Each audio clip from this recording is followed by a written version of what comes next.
So heroes and villains is kind of a tough theme. I think of heroes and villains as larger than life characters that you don't meet that often. And this story is not about that. This is about, let's say, a small H and a V, heroes and villains, the kind of people you might meet day to day. Back in 1992, in the Adirondacks, there was not many moose here. There was one moose, though, however, that we all followed closely, and his name was Big Richard. I don't know if any of you were around here for that, but Big Richard had a radio collar on him from the DEC, biologist, and anytime he was sighted, we would, there'd be something in the newspaper, and I was fortunate enough that one day we were out surveying for some sled dog trails, and very crude surveying, where you'd drag a tape and then you'd stomp the ground every 100 feet, and we were in the Christmas tree fields, and all of a sudden you hear this large tromping sound, and I look, and it's Big Richard. And the guy I was with said, "Whoa, this is interesting." He goes, so we go a little bit further. He was gone through the trees. And then we go a bit further, stomp, stomp, and there's Big Richard again. And I don't know if he was threatened or he thought there was a mating opportunity, but we bonded. So my husband is from Maine, and he's a hunter. And since he was 18 years old, he's been applying for the Maine moose hunt. It's a lottery. It's limited. There's not very many. It's really hard to get them. He's never won the lottery, ever. We are on diametrically opposed sides when it comes to moose. And I get a phone call, not long after the Big Richard incident, and it's a guide from Maine. He said, "Congratulations, are you Stacey?" I said, "Yeah." He goes, "You won a moose hunting permit." Because my husband had entered me, because he wasn't doing very well, and he said, "And I'll give you $1,000 for it right now." And I said, my husband would kill me. I can't do that. So now we're going to go on a moose hunt. I had a 6-week-old daughter at the time, so she'd be 6 months when it came time for the moose hunt, and we head to Maine. So it's my husband, his good hunting buddy Bob, myself, our daughter, and we're going to meet Uncle Dick up there, because Uncle Dick is going to make this a hunt of a lifetime for his nephew. He's been scouting, driving around, listening to hillbilly music for days, talking to loggers, and so we arrive, and day one, now all the other relatives know about it because they've been going for years. It's a big festival. There's the weigh station where you check in and you can see the moose have been taken, and they measure, all their statistics and their teeth, and there's a big bull ox that's available named Babe to drag your moose out of the woods if needed, because you don't want that moose to go too far into the woods. You'll never get it out. And it's a festival, and all of Jay's family is there. There's probably 20 of them. And so what was supposed to be a 2-car convoy going out in the morning, so it's me and Bob and Jay and his Uncle Dick. Bob and I are in the back of the pickup truck, and our heads on a swivel.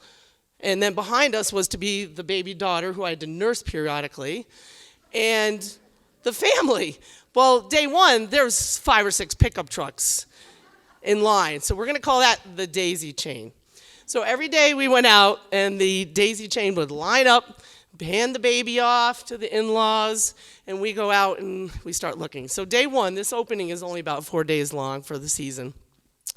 Day one, we see some moose. They're not very big. One of the game wardens said to us, "Yeah, you don't want to shoot those. That's a Thursday bull." In other words, the kind of bull that a desperate hunter shoots on a Thursday because you're running out of time. So Jay let those go by. Day two, we did not get the big moose on day one. Day two, line up the daisy chain again. Here we go. Driving around, talking to the loggers, stopping, calling, scouting, no moose. So now it's Thursday. And Jay is all of a sudden starting to look at the Thursday bulls and thinking that maybe it's time for one of those. So we go back and we revisit one of the logging sites that we had been to, and the loggers said, "Hey, a big bull moose just ran down through the bottom of that clearing." And so Jay jumps out of the truck and hot foots it down there, and you could actually see the moose go through, and he actually is able to get a shot on it. And the moose is gone, humps up, runs into the woods. Now, one thing I haven't mentioned about this whole moose hunt, the reason why I'm there is the winner of the permit, you have to be present in the hunt. I've only shot a rifle once. I am the backup gunner in this situation. The moose has run into the woods. I hot-foot over the hill with my rifle, and I get down close to Jay, and he comes out and he goes, "Get Bob." Like, I'm not the adequate backup gunner, apparently. Now I'm like, oh my God, where's Bob? Where's Bob? Bob comes down over the hill, and I'm just standing there. I'm scared to death. Bob is my hero at that point because I'm waiting for this charging moose just to come out. It's gone. And fortunately, actually, the moose did die quite quickly, and he was just into the woods a little bit. So now we've got the daisy chain up on the hill, all looking down. Some of the fitter members came down the hill to join us. And the loggers, who are also very interested, because this is much better than logging, they come down the hill also. And so we're all standing there, and we're celebrating, and the loggers sort of talk amongst themselves, because now we're faced with how do we get the moose back up to the top of the clearing. It's about a half a mile, and it's uphill. And loggers talk amongst themselves, and they look at Jay, and they say, "Well, we are done for the day. This has been very entertaining. We're going to use our skidder and the log loader, and we're going to take the moose up the hill for you." It's like, okay, this is great. So they haul the moose back up the hill, and there's a big celebration ensues with the daisy chain and the loggers and the baby who was hungry. And so then we have to go to the biology checkpoint. So we check in the moose, and then very conveniently, right next to this is also where the butcher is.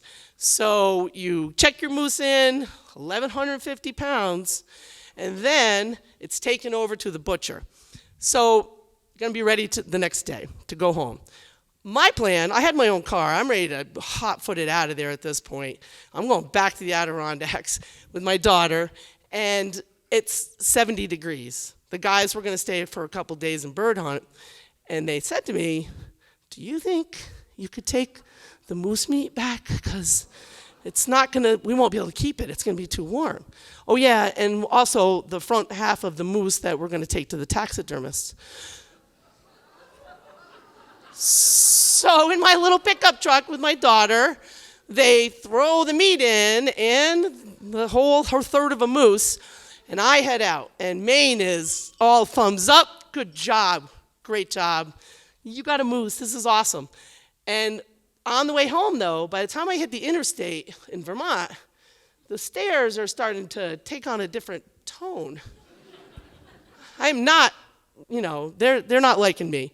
And by the time I got to the Cumberland Head Ferry, where now I'm not doing 65 miles an hour, people are actually looking into the truck, I am downright villainous.